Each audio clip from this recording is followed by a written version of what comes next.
Hi my loves, I hope you're doing well. Today I will be reviewing SANTAL MAJUSCULE by Serge Lutens. And before I start, I would really appreciate if you would consider subscribing to my channel and be sure to hit the bell icon so you'll be notified of new videos and giveaways. And if you're already subscribed, thank you so much for your support. I really do appreciate it. And do continue to comment below because I love hearing from you guys and I love interacting with you all. Moving on to the review. So I will first talk about the notes and how the perfume develops on me, and then I will share my overall thoughts. SANTAL MAJUSCULE was created by Christopher Sheldrake, who has created many other perfumes for Serge Lutens, and this was launched in 2012. The notes of this perfume are sandalwood, cacao, and damask rose, and these notes are from fragrantica.com. However, base notes also mentions tonka bean. Let me spray this again for the opening. So the opening is very strong, quite intense, and it smells like an Indian temple. Lot of incense and lots of sandalwood. So sandalwood is quite widely used in temples, Indian holy ceremonies.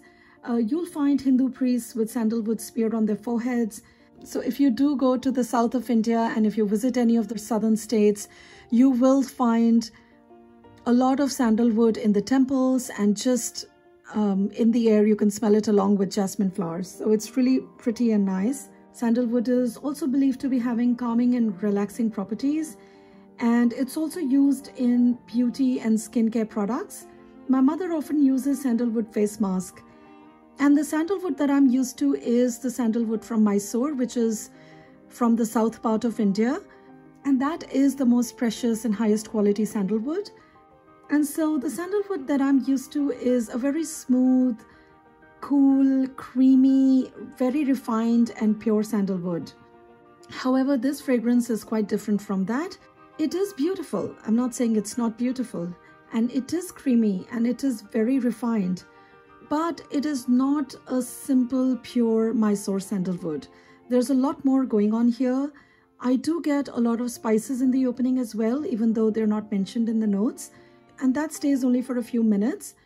And after that, I get a lot of rose, and it does stay throughout the fragrance, but it sort of fades into the background.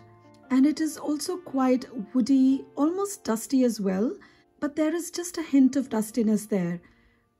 I also get leather, even though it's not in the notes. There is some bitter leatheriness that also fades after some time, and I actually love that.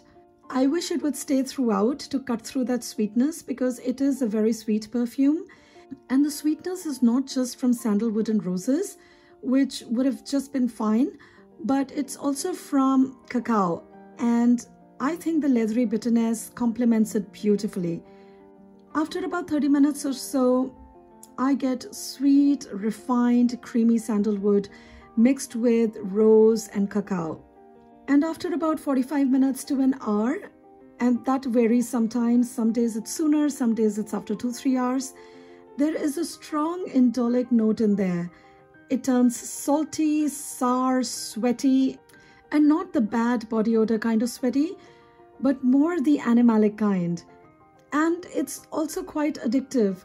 And honestly, it takes a while to get used to it. I didn't like that initially. I thought it smelled so sweaty and salty, and I didn't like it at all. It was too strong and a bit off-putting for me. And I have never smelled anything with sandalwood that smelled like that. So it is quite unique in that sense, and it's also quite addictive. And it has grown on me and I love it now.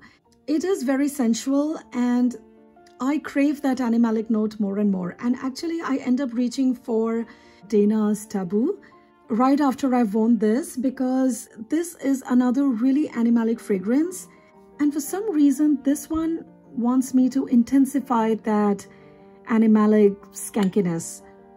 I don't know, I guess I'm a bit weird that way, but the animalic notes in both these fragrances are quite similar, on me at least. And if you are familiar with Taboo, then perhaps you'll know what I'm talking about. So this one does turn quite sensual, addictive, and beautiful. Longevity is okay. It does last about 4 to 5 hours on skin and about 6 to 7 hours if you spray it on clothes. It is quite intense, so I don't need to overspray it. Just 3 to 4 sprays are good. But it's not the kind of intensity that makes it last long or project too much. So I do feel the need to freshen it up midday. Sillage is strong for the first 30 minutes to an hour, but again, it stays quite close after that. I do get whiffs of it throughout the day, and they do get lighter as the day progresses. This is definitely a unisex fragrance and a cooler weather fragrance in my opinion. Sandalwood is known for its cooling properties, as I have mentioned earlier, and I do have sandalwood oil that I use year round because that one is just perfect. You know, it's cool in summer and creamy and sweet in winter. However, this one I don't think is too warm, but because it is intense and sweet, it could get cloying in the warm weather. So if you are looking for real Mysore sandalwood type of perfume, then this is not that. This is basically a rosy, chocolatey, slightly leathery and dusty, salty, animalic, woody sandalwood fragrance. And a bit gourmand as well because it is sweet. And the first time I sprayed it, I thought I had found my perfect sandalwood fragrance, but I think I need to keep looking, to be very honest. This isn't quite what I was looking for. That said, I do think it's a nice fragrance overall. I have come to enjoy the salty, animalic vibe, and I am looking forward to wearing it in coming cooler months. And even though it may not be my perfect sandalwood fragrance, I do prefer it from Tom Ford's SANTAL Blush and Le Labo's SANTAL 33 because those fragrances were a bit too leathery and spicy for me. And I don't even get sandalwood in Le Labo's SANTAL 33. So compared to both of them, I do think this is much better. So if you are somebody who loves sandalwood and enjoys it, and you don't have too many of sandalwood fragrances, and if you're not too fussy about it, if you've not really experienced Mysore sandalwood, definitely give this one a try. However, for those who like sandalwood in its pure form and know what sandalwood really truly smells like, it could be a miss for you. Personally, I am happy with it because that's the closest I can get to a sandalwood fragrance, and I have been looking for one for a long time. I do have other sandalwood fragrances which I absolutely love. I have some Samsara from Guerlain, which is a classic sandalwood fragrance, and it's really, really beautiful.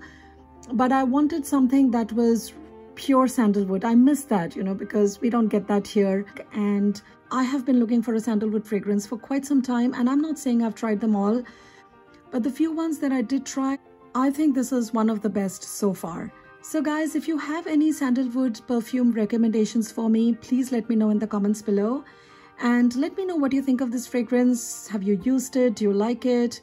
I know there are 2 other fragrances from this house that have sandalwood in them. I believe they are called Santal Blanc and Santal de Mysore. How do they compare to this one? Are they better? Is this just as good? Please do let me know in the comments below. So that was my review, guys. I hope you enjoyed this video. Please give it a thumbs up if you liked it, and do subscribe to my channel. And please do follow me on Instagram as well. Thank you so much for watching. I will see you in my next video. Bye-bye.